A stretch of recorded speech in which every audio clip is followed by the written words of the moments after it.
Ada seorang yang bertanya, misalkan seorang suami, tapi bagaimana ini teh? Aku kan sekarang udah berumah tangga, aku udah punya istri, mungkin ada aja teh segi positifnya misalnya gimana kok segi positifnya? Ya misal segi positifnya aku lihatnya kan berdua dengan istri aku. Aku kan lihatnya gak sembunyi-sembunyi, aku sengaja loh terang-terangan berdua dengan istri kamu. Kenapa kamu terang-terangan melihat berdua dengan istri kamu? Ya karena istri aku ini tuh jarang bergairah. Ya siapa tahu kalau udah melihat adegan ini nanti istriku bergairah, kata suaminya. Halo seorang suami, Anda telah mengajarkan sesuatu yang salah kepada istri Anda. Sesuatu yang bisa menggairahkan kepada istri Anda bukan dengan cara yang salah, tapi harus dengan cara yang benar. Kalau diawali dengan sesuatu yang salah, maka hasil nantinya pun kemungkinan tidak akan ada kebaikan. Ya, kalau ibarat hidup ya tidak akan ada keberkahan. Itu ya harus diperhatikan wahai suami. Lalu lantas sekarang bagaimana dong teh solusinya? Aku sekarang ya masih seneng lah melihat adegan-adegan seperti ini. Bahkan aku sampai kecanduan. Nah, insya Allah saya akan memberikan 8 tips bagi kalian agar ingin berhenti dari melihat adegan film Blue ini. Yang pertama itu adalah kita harus mempunyai niat yang kuat. Apa? Ya, niat yang kuat di dalam diri kita, di dalam hati kita. Kalau tidak ada niat yang kuat, kemungkinan sulit. Kecuali ya Allah memberikan hidayah taufik kepada kita. Ya, gimana gak sulit kalau kita tidak mempunyai ada kemauan diri kita. Karena Allah tidak akan merubah hambanya kalau orang tersebut ya bersungguh-sungguh kepada Allah. Jadi harus sungguh-sungguh dulu dong di dalam dirinya, di dalam hatinya. Ingin berubah, aku ingin bertaubat. Seperti ada seorang laki-laki yang senang merokok, gitu kan? Istrinya tuh udah marah banget, ingin agar suaminya berhenti merokok. Tapi nggak ada keinginan di dalam hati seorang suami, ya sulit mau berhenti. Meskipun istrinya ngomel-ngomel, marah-marah, suaminya nggak peduli. Yang penting aku pengen ngerokok, gitu kan? Lama-lama suaminya pusing karena istrinya tuh marah-marah terus, ya. Karena belum ada keinginan di dalam dirinya, ya bisa saja nanti suaminya tidak merokok di depan istrinya, tetapi merokok di luar. Ya kan? Karena nggak ada keinginan kesadaran di dalam dirinya. Oleh karena itu, untuk tips yang pertama itu sangat tepat sekali, harus ada keinginan yang timbul dari diri kita sendiri. Alasannya karena apa? Ya, karena apa aja alasannya mah. Itu bebas banget alasannya. Ya mungkin saja orang tersebut ingin berhenti dikarenakan takut dampak negatifnya. Mungkin saja ingin berhenti dikarenakan bahwa tahu sekarang bahwa hukumnya adalah diharamkan. Dan apa bisa saja itu terjadi. Maka jika sudah ada kesadaran di dalam dirinya, di dalam hatinya, segeralah bertaubat kepada Allah Subhanahu wa Ta'ala. Untuk tips yang kedua adalah harus ada penyesalan di dalam dirinya. Karena sudah mengetahui bahwa hal itu adalah diharamkan. Tentu setiap orang yang sudah melakukan haram, orang tersebut harus segera bertaubat, dan syarat bertaubat itu harus ada penyesalan di dalam hatinya. Untuk tips yang ketiga, hapus. Hapus apa teh? Hapus semua akses yang dapat menjurung orang tersebut ingin lagi melihat hal itu. Ya, kalau zaman dulu mah belum ada handphone apa ya? Mungkin lewat gambar apa ya? Lewat majalah mungkin kan? Kalau sekarang kan itu lebih mudah lagi. Sekarang tuh tampak seperti hidup karena sekarang ada handphone. Ya maka harus dihapus tuh aksesnya tuh. Saya nggak tahu tuh dari mana tuh aksesnya, saya juga nggak ngerti lah. Ya misalkan lah gitu untuk mempermudah akses itu ya maka harus dihapus, hilangkan. Kalau misalkan lihat dari YouTube itu kan nggak mungkin teh, itu dikarenakan ya emang udah ada dari perangkat handphonenya gitu. Dan bahkan aku sering melihat dari konten YouTube itu ada kemanfaatan yang lainnya. Ya kalau tidak bisa kamu hapus, setidaknya ya kamu berusaha untuk tidak mengetik, melihat hal itu, gitu ya. Saya agak kurang paham nih kalau di sini ya. Yang penting apa akses yang bisa memudahkan untuk melihat adegan itu, kalau bisa dihapus ya hapus saja. Karena kalau nggak dihapus ya nanti penasaran kan orang tersebut pengennya mencet lagi dan pengennya lihat lagi. Ya. Dan sekarang untuk selanjutnya, untuk tips yang keempat, sibukkanlah diri kamu untuk melakukan hal-hal yang positif. Sibukkan diri kamu. Karena kalau misalkan kita sibuk melakukan hal-hal yang positif, insya Allah itu akan mengurangi kita terfikir melakukan hal yang negatif. Ya, apa saja teh? Ya apa aja. Hal yang positif itu kan banyak banget. Kita beribadah itu kan hal yang positif. Berbanyak sholat ibadah, berbanyak kaji Quran ibadah, memperbanyak kita tadarus ibadah, memperbanyak kita mengaji itu juga kan ibadah. Masa kita sedang mengaji, ya? Kita sedang mengaji di majelis ta'lim, kita sedang mendengarkan ajengan, gak mungkin kan kita membawa handphone lalu kita melihat adegan film tersebut, sedangkan orang lain sedang mendengarkan pengajian, gak mungkin juga kan.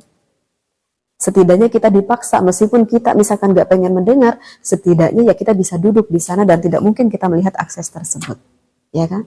Misalkan kita bekerja, berangkat pagi jam 8, pulang jam 5 sore, kita ketika di pekerjaan itu lagi sibuk, orang-orang tuh lagi sibuk, fokus terhadap pekerjaannya tersebut dan gak ada waktu tuh untuk melihat adegan itu, ya gak mungkin juga orang tersebut bisa melihat adegan itu karena lagi sibuk di dalam pekerjaannya, karena orang tersebut sedang melakukan hal yang positif. Oleh karena itu, jadi tips yang keempat ini, banyaklah lakukan pekerjaan yang positif. Aku kerjanya sebentar teh, cuma 4 jam 5 jam, selainnya aku bebas banget. Oke, kalau hal itu bisa memungkinkan kamu untuk melakukan hal yang negatif, coba. Kalau kamu misalkan sekarang saya udah baca Al-Quran teh, saya udah sholat teh, apalagi teh, ya olahraga kek, lari kek keluar gitu, apa saja kita sibukkan, bercengkrama kek dengan teman-teman, sehingga kita, siapa tahu kita bercengkrama dengan teman-teman kita mendapatkan suatu relasi pekerjaan, ya kan? Ataupun kita merawat peliharaan hewan, kita bermain dengan hewan kesenangan kita, banyak kan hal positif yang bisa kita lakukan. Dan sekarang untuk tips yang kelimanya, jangan sering menyendiri. Bagi orang-orang yang sudah kecanduan melihat ini, jangan sering menyendiri. Karena biasanya orang yang senang melihat adegan ini, ya sendiri-sendiri karena takut kan ketahuan dilihat oleh orang lain. Oleh karena itu, jangan sering menyendiri. Kalau sekira-kira kamu tidur sendiri di dalam kamarmu, tetapi kamu yang ingin melihat adegan itu, ya apa susahnya? Kamu tidur aja di sofa dengan keluarga kamu, gitu ya, sehingga tidak ada hal yang menjurung kamu ingin melakukan hal itu. Dan untuk tips yang keenam, perbanyaklah berpuasa. Kenapa harus berbanyak berpuasa? Karena kata Rasulullah Shallallahu Alaihi Wasallam, barang siapa, wahai pemuda, diri kamu yang sudah ingin sekali melakukan menikah, tetapi kamu tidak sanggup untuk melakukan menikah, kata Rasulullah, berpuasalah. Karena berpuasa itu adalah perisai bagi diri kamu. Ya, berbanyak puasa bukan hanya secara zahiriyahnya, tetapi berpuasa juga secara batiniyah. Karena apa? Karena berpuasa itu memang lebih menekankan syahwat kita. Kenapa lebih menekankan syahwat kita? Karena biasanya kalau kita berpuasa itu lebih menyedikitkan makan. Dan menyedikitkan makan itu tentu akan lebih menekan syahwat kita. Sekarang untuk tips yang ketujuh itu adalah biasakan kita minum. Biasakan kita mandi menggunakan air dingin, ya. Karena kalau kita mandi dengan menggunakan air dingin itu akan lebih meng-refresh akan otak kita. Kecuali kalau madharat. Misalkan kalau kita mandi sekitar jam 5 sore itu agak kurang baik. Kalau mandi menggunakan air dingin, apalagi yang udah jam 6, jam 7, jam 8 malam itu lebih tidak baik lagi. Karena itu bisa kurang sehat bagi fisik tubuh kita. Kecuali kalau misalkan mandinya yang sudah dari jam 12 ke sana, gitu ya, misalkan jam 1, jam 2, jam 3 malam, itu tidak akan merusak ke fisik kita meskipun kita melakukan mandi. Justru yang dianjurkan Rasulullah, mandilah sekitar, ya kita mau melakukan tahajud, itu bagusnya kita mandi dulu. Dengan kepala kita dibasahi, apalagi menggunakan air dingin, itu akan mewariskan otak kita itu lebih cerdas. Dan untuk tips yang terakhir, jika dikira yang 1 sampai yang ke-7 ini belum kita bisa atasi, maka untuk tips yang terakhir, kita membuat sambungan sendiri kepada diri kita dengan sesuatu hal yang baru.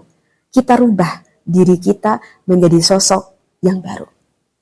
Maksudnya gimana nih teh? Karena begini ya, Allah itu membuat program gitu ya untuk diri kita. Tetapi yang membentuk akan program itu sendiri adalah diri kita. Dengan cara apa? Dengan cara Anda harus berpikir positif, ini harus digarisbawahi. Anda, sekali lagi saya tekankan, harus berpikir positif terhadap diri Anda sendiri.